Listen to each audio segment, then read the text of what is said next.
रत्नागिरी जिल्ह्याचे पोलीस अधीक्षक धनंजय कुलकर्णी यांची मुंबई येथे बदली झाली आहे। त्यांचा निरोप समारंभ अधीक्षक कार्यालयात झाला। त्यावेळी अप्पर पोलीस अधीक्षक जयश्री गायकवाड, सर्व पोलीस अधिकारी, कर्मचारी आणि पत्रकार उपस्थित होते। रत्नागिरी जिल्ह्याच्या इतिहासात नोंद होईल असे सर्वोच्च अधिकारी म्हणून पोलीस अधीक्षक कुलकर्णी यांचा उल्लेख होईल। अतिशय समतोल कायदेशीर कारवाई करण्याचा इतिहास पोलीस अधीक्षक धनंजय कुलकर्णी यांच्या 2 वर्षांच्या कारकिर्दीत नोंदवला गेला। यावेळी त्यांनी इथल्या सामान्य जनतेचे कौतुक केले।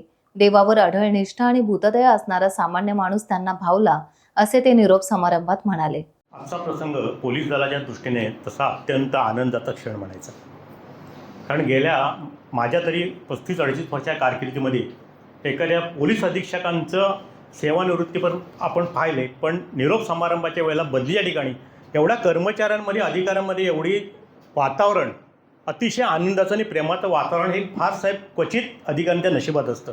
कारण आम्ही अजित पारसनीस बघितले, महेश गौरी बघितले, ज्यांनी मोठ्या पदावरती काम केलं, पण आपण ज्या 2 वर्ष 7 महिन्यामध्ये काम केलं ना, ते सामान्य माणसातला, पोलिसातला माणूस हा प्रत्यक्ष आम्ही पण अनुभवला, सामान्य लोकांनी पण अनुभवलं आणि पोलीस दलाच्या सगळ्या अधिकाऱ्यांनी अनुभवलं। आज आपल्याकडे सिनियर मंडळी आहेत, काही तरुण मंडळी, अधिकारी आहेत, पण आपण असा दुजाभाव केला नाही। आता पत्रकाराच्या दृष्टीने म्हटलं तर तुमचा आमचे संबंध मला वाटतं आठवड्यातनं 1-2दा तरी यायचेच। कधीही आपण तुम्हाला फोन केला तर आता हे म्हणाले थँक्स नोटेड, हे मी पण अनेक वेळा अनुभवलं आहे। आणि त्यामुळे आम्ही सांगितलेली एखादी गोष्ट असेल त्याची तुम्ही खात्री करायची आणि त्याची अंमलबजावणी पण करायची। आणि एवढे काही प्रसंग शहरात आले, जिल्ह्यात आले, बारसूसारखं आंदोलन आलं, पण कधी तुम्ही टीकेच्या धनी झाला नाही। कारण पूर्वी आम्हाला एक अनुभव असायचा, पोलीस अधिकारी नवीन आले की काही ठिकाणी कारवाया व्हायच्या की आम्हाला समजत नवीन अधिकारी आल्या, पण ह्यावेळी तुमच्या कारकिर्दीमध्ये तुम्ही हजर झालात तिथून आजपर्यंत कोणाला त्रास नाही किंवा कुठे काही अपेक्षेने कोणाला कारवाई नाही। याचा अनुभव म्हणजे असं, नवीन पोलीस अधीक्षक आले की वेगळ्या पद्धतीने काही कारवाई व्हायच्या, मग समजायचं बा अधीक्षक आलेले आहेत, काहीतरी वेगळ्या विचाराने आलेले असं दिसतंय। पण आपल्या अनुभवात ते किंवा तुमच्या कारकिर्दीमध्ये आम्हाला कधीच जाणवलं नाही। तुम्ही सामान्य माणसाला पण न्याय दिलात, गरिबाची तळमळ पाहिलीत आणि अनेक चांगले कारवाया केल्यात किंवा काही गुन्हे इतके चांगल्या पद्धतीने हाताळलेत की आता यादवसाहेब ग्रामीणचे म्हणाले त्याप्रमाणे खरोखरच की अतिशय इतक्या अनेक वर्षानंतर साधारणपणे सुरेश मेंगणीची कारकीर्द थोडीफार अशा पद्धतीने होती, पण त्याच्या पलीकडे जाऊन सुद्धा तुम्ही अतिशय चांगलं काम केलं। आणि पत्रकारांनी आपलं, पोलिसांचं आणि पत्रकारांचं फारसं जमत नाही, पण तुमचं आणि आमचं इतकं जमलं की आपण भविष्यामध्ये सुद्धा कधीतरी भेटू द्या म्हणून आम्ही म्हणू की बा कुलकर्णी साहेब ह्या ठिकाणी होते, पण यांनी चांगलं काम केलं ज्यावेळेला काही अधिकाऱ्यांची। आणि रथाची 2 चाकं अतिशय महत्त्वाची होती आणि चांगल्या पद्धतीची होती, आणि देवेंद्र सिंग आणि तुम्ही अशी एका नाण्याच्या 2 बाजू इतकं चांगल्या पद्धतीने काम केलं की खरोखर जिल्ह्याच्या विकासाने असेल, कारण पालकमंत्र्यांनी सुद्धा आपलं परवा चांगलं कौतुक केलं। आणि कुठल्या राजकारणामध्ये सगळ्या पक्षांना सोबत घेऊन प्रत्येक पक्षाच्या येणाऱ्या कार्यकर्त्याला किंवा पदाधिकाऱ्याला तुम्ही समान नजरेने बघितलेत। काही वेळा असं असतं की सत्तेतले पदाधिकारी असतात, मंत्री असतात, पुढारी असतात, त्यांना ट्रीटमेंट, पण तुम्ही सर्वांना चांगल्या प्रकारचा न्याय द्यायचा प्रयत्न केला आणि त्यामुळे आपली कारकीर्द खरोखर यशदायी आणि यशोगाथा ठरणारी ठरली। रत्नागिरी जिल्ह्याच्या पोलीस दलातल्या इतिहासामध्ये किंवा चर्चा होईल तेव्हा धनंजय कुलकर्णी नाव आम्ही अग्रक्रमाने घेऊ, एवढी गाई देतो आणि थांबतो। जय हिंद। थँक्यू। काम करायला पाहिजे, परंतु जेव्हा इकडे पोस्टिंग झाली थोडासा आनंद होता, कारण यापूर्वी रत्नागिरी जिल्ह्यामध्ये काम केलेलं होतं, रत्नागिरी जिल्ह्याची थोडक्यात माहिती होती। पण शेवटी बॉस कसे आहेत हे पण तितकंच महत्त्वाचं असतं। तर मला साहेबांबद्दल मी जेव्हा विचारलं, म्हणजे जे माझे थोडे कलिग ऑफिसर्स वगैरे होते ज्यांनी काम केलेलं होतं, तर मग SP साहेब कसे आहेत आपण प्रत्येकजणच विचारत असतो, तसं विचारल्यानंतर सरांबद्दल जे मला रिप्लाय होता तर देव माणसाकडे जात आहे तुम्ही काम करायला आणि तुम्हाला खूप साऱ्या गोष्टी शिकायला मिळतील। तेव्हा असं वाटलं की खरंच म्हणजे एक आधार मिळतो, तसा वाटलं की चला नाही जाऊन आपण काम करायचं आहे। जिल्ह्यात हजर झाल्यानंतर रुटीन काम सुरू झाल्यानंतर पहिलाच एक प्रसंग असा होता, म्हणजे हा सरांचा गुण म्हणजे पॉझिटिव्ह अप्रोच कसा असला पाहिजे कामाच्या प्रती। कारण आपण आता म्हणजे माझी 15 वर्ष सर्व्हिस झालेली आहे, 15 वर्षाच्या सर्व्हिसमध्ये बरेचसे वरिष्ठ अधिकाऱ्यांच्या हाताखाली काम केलं, परंतु सरांचा हा जो पॉझिटिव्ह अप्रोच गुण आहे तर तो कसा वेगळा आहे हे ह्या घटनेमधनं मला सांगायचं आहे।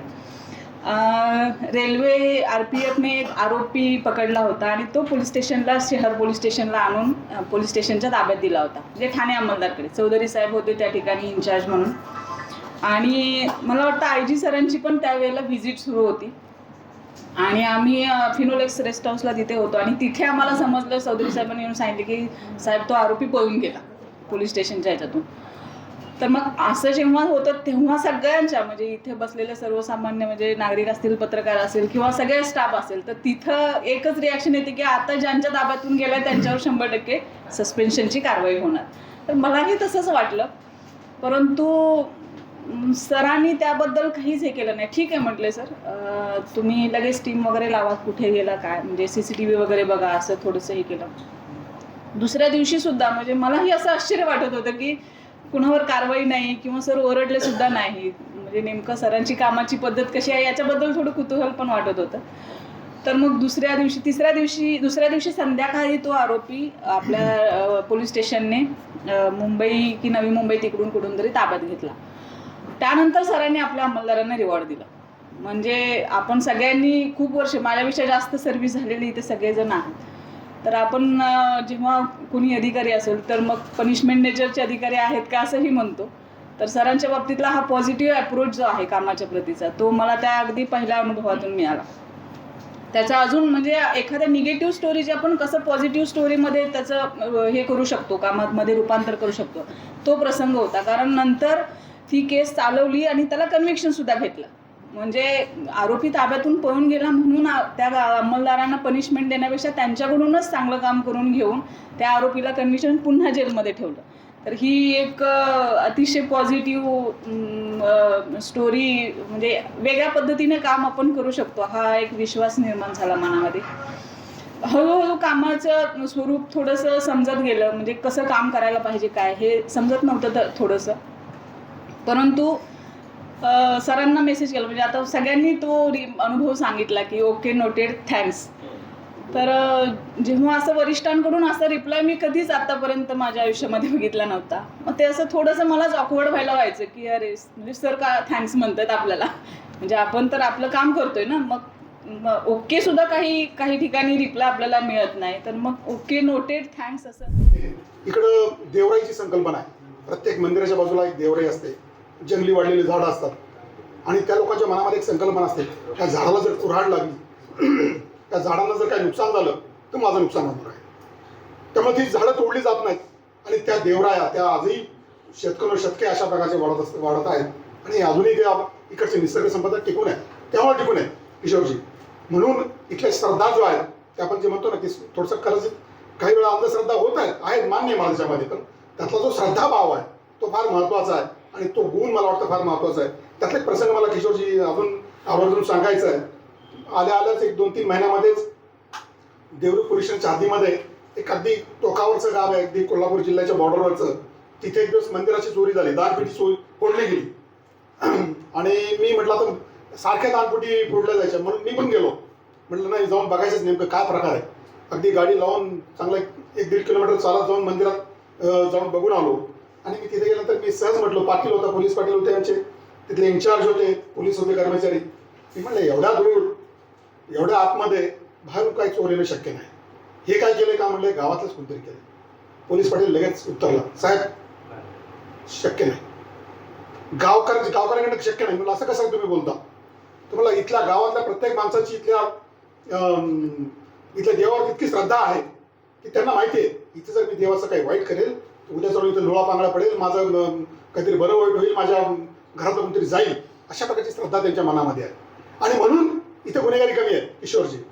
कोकणामध्ये गुन्हेगारी कमी असण्याचं कारण जे आहे इथला श्रद्धाभाव, देवावरती असलेली प्रचंड अशा प्रकारची अगाध अशा प्रकारची श्रद्धा लोकांच्या मनामध्ये आहे. आणि खूप चांगल्या प्रकारचा अनुभव मी तो घेतलेला आहे. त्या संस्कृतीमध्ये मला खऱ्या अर्थानं रममान व्हायला पण आवडतं. मी अनेक सभा समारंभामध्ये अनेक प्रकारच्या उत्सवामध्ये मी सहभागी झालेलो आहे. अगदी आपण पालखी सुद्धा नाचवलेली आहे आणि खूप आनंद येतो. राजेश साहेब, मला वाटतं हा जो गुणधर्म आहे हा मला वाटतं कोकणातल्या लोकांनी आपण कायम ठेवला पाहिजे. त्याचा आपण जे काही ही जी परंपरा आहे, आपली जी संस्कृती आहे ती कशी पुढे राहील हे निश्चितपणे कायम ठेवलं पाहिजे. त्याबद्दल मी त्यांचा खऱ्या अर्थानं या ठिकाणी जनतेचा मी आभारी आहे. दुसरा एक गुणधर्म जो मला आवर्जून जाणवला, भूतदया. पशुपक्ष्यांबद्दल, जनावरांबद्दल त्याच्याबद्दल इतकी प्रचंड भूतदया त्यांच्या मनामध्ये आहे. एक बातमी मी वाचली होती मध्यंतरी, राजापूरमध्ये एक जो ग्रेट हॉर्नबिल, जो इतर कोकणातला पक्षी आहे, मोठ्या चोचीचा पक्षी जो आहे, तो इथं बऱ्याच ठिकाणी माझ्या बंगल्यात एस टी बंगल्यामध्ये पण त्याची जोडी आहे. इथं आपल्या पोलीस परेड ग्राउंडवरती पण एक जोडी होती, पण ती काही झाडं तोडल्या मला दिसत नाही ती.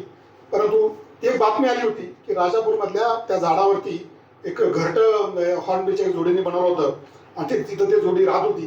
परंतु तिथे कुणीतरी फिरस्ते वाटसोड आले होते किंवा ते व्यवसाय करणारे लोक आले होते, झाडाच्या बुंद्याशी तिथं ते आपली झोपडी टाकून राहत होते. आणि त्यांची लहान मुलं ते स्वतः त्यांचा गोंधळ असल्यामुळं त्यांना त्या जोडीला त्रास व्हायचा. म्हणून तिथल्या गावकऱ्यांनी ठरवलं की जोडी ही जे काही इथं वाटसोड लोक थांबलेले आहेत त्यांनी इथून दूर केलं पाहिजे. आणि त्यांनी त्या लोकांना सांगितलं की त्यांना प्रक्षांना त्रास होतोय, तुम्ही तिथं राहायचं नाही. त्यांना तिथून बाजूला केलं. इतकी प्रचंड श्रद्धा, इतकी भूतदया त्या हॉर्नबिल पक्षावरती की त्यांना त्रास होऊ नये म्हणून माणसाने पण किती नियम पाळले पाहिजेत, अशा प्रकारची भूतदया पाळली जाते. पण कधी कधी थोडासा त्याचा अतिरेक पण होतो.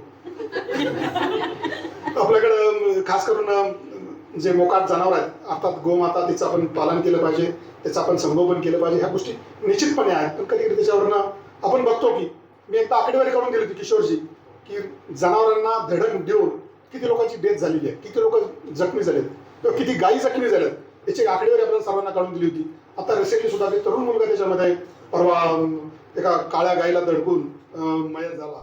भूतदया अतिशय चांगला गुणधर्म आहे, पण मला वाटतं काही ठिकाणी त्याचा थोडासा अतिरेक होतो आहे. परंतु भूतदया असलीच पाहिजे. सगळ्याच म्हणजे प्राणी मात्रांवरती आपल्याला प्रेम कसं करता येईल, निश्चितपणे तो जो गुणधर्म आहे तो शिकवतो. दुसऱ्या इथल्या लोकांच्या मध्ये साधेपणा आणि आहे त्या प्राप्त परिस्थितीमध्ये ठेवले आणि तशीच राहावे, चित्ती असू द्यावे समाधान, अगदी तसंच आहे. मी मध्यंतरी एक दिवस आमच्या घरी मी पूजा ठेवली होती, सत्यनारायणची पूजा ठेवली होती आणि त्याला एक भटजी बोलवले होते. इथं ते वेद पाठशाळा इथं आहे, हा जाडगावला. ते तिथं मी बोलवलं. मी त्यांना म्हटलं किती विद्यार्थी आहेत तुमच्याकडे? आमच्याकडे 15 विद्यार्थी आहेत आणि आम्ही 3 शिक्षक आम्ही त्या ठिकाणी शिकवतो. म्हटलं सगळ्या वेदांचं पठण आम्ही करतो, वेदांचं शिक्षण करतो. म्हटलं मग एवढं हे सगळं करता, तुम्हाला कोणाचं तरी डोनेशन असेल, कुणीतरी तुम्हाला काहीतरी मदत देत असेल, कुणीतरी काहीतरी तुम्हाला हे कसं नाही छे गरज नाही आम्हाला, चालतं कसं तुम्हाला? वेद पाठशाळेच्या आवारामध्ये 25 नारळाची झाडं आहेत, त्या नारळाच्या झाडांचं जे उत्पन्न येतं त्याच्यावर आमचं चालतं. म्हणजे सांगण्याचा उद्देश हाच आहे की अतिशय कमी स्रोतामध्ये, कमी उत्पन्नामध्ये कशा प्रकारे आपल्याला राहता येईल, त्याच्याबद्दल समाधानी आहे. प्रत्येकजण समाधानी असतो.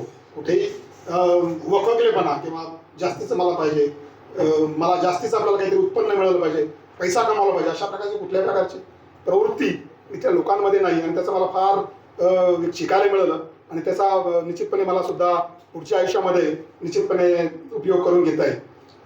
अजून एक मला शेवटचा एक आणि महत्त्वाचा गुणधर्म जो आहे सगळ्यांनाच माहिती आहे, तो खूप लोक चिकित्सक आहेत, भयंकर चिकित्सक आहेत आणि कायद्याचा किस काढणार आहेत.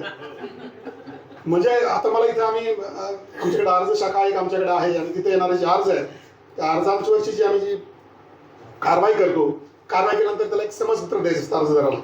समजपत्र दिल्यानंतर त्याला कळवायचं असतं की तुमचा असाच अर्ज आम्ही निकाली काढला, कारवाई केली. त्या समजपत्रावरती दुसरा अर्ज येतो की अशा प्रकारे तुम्ही हे जे लिहिलंय मला त्यातलं वाक्य चुकीचं आहे आणि ह्याच्यावर खुलासा आम्हाला करावा, ह्याच्याबद्दलचा आम्हाला इतका प्रचंड चिकित्सा करणार आहेत. परंतु त्यातही सुद्धा म्हणजे ती लोक जी आहेत ना इतकी मनाने प्रेमळ असतात. मला परवाचं एक उदाहरण आठवतं. माननीय पालकमंत्री महोदयांचा बंगला हे दौरा होता आणि त्यांचा कॉन्वॉय जो आहे तो कलेक्टर ऑफिसच्या परिसरामध्ये थांबलेला होता आणि समोर नो पार्किंगचा बोर्ड होता आणि तिथं कॉन्वॉय थांबले होता. पोलीसच्या गाड्या, आपल्या स्कॉर्पिओ आणि साहेबांची गाडी आणि ते सगळं थांबलं होतं. एक मुलगा आला माझ्याकडे ते ऑफिसला. काय चाललंय काय झालं साहेब? नो पार्किंगच्या याच्यामध्ये गाड्या थांबलेल्या आहेत, हे फोटो बघा. बसा तुम्ही पहिले शांत तरी बसून आपण बोलूया काय तुमचं. नाही सर, हे पण मी माझी गाडी पार्किंगला लावली तिथे, लगेच तुमच्या हवालदाराने फोटो काढला आणि मला चलान दिलं, मला 1000 रुपयाचा दंड त्यासाठी त्या ठिकाणी लावला. हे कसं काय चालतंय? तुम्ही शांत बसा, पण बोलूया म्हटलं. त्या पोलीसच्या गाड्या त्यांना तसे ते नियम, ट्रॅफिकचे नियम, VIP सिक्युरिटी असेल ते व्हायोलेट करायचे त्यांना अधिकार आहेत, तसं काही प्रॉब्लेम नाही. पण मग आम्हाला काय नाही तसे अधिकार? म्हणजे ते मला पण नाही आहेत. मग त्यांना मी माझे मेसेज उघडून दाखवले. म्हणजे बघा MH01 DK 4064 गाडी कोणाची आहे? धनंजय रामचंद्र कुलकर्णी आणि त्यांच्या नाव दंड किती आहे? 12,000चा दंड पेंडिंग आहे. मग ते खुश झाले. तसं सामान्य माणसाने थोडंसं आपल्याला सगळे नियम आपल्याला पाळावं लागतात आणि असं नो पार्किंग ठिकाणी जर नाही पाळले, शिस्त नाही पाळली, आपल्या शहरात शिस्त कशी राहील आणि मग ते खुश झाले. टाइम्स डिजिटलला लाईक करा, सबस्क्राईब करा, शेअर करा आणि बेल आयकॉन दाबायला विसरू नका. पाहत रहा टाइम्स डिजिटल.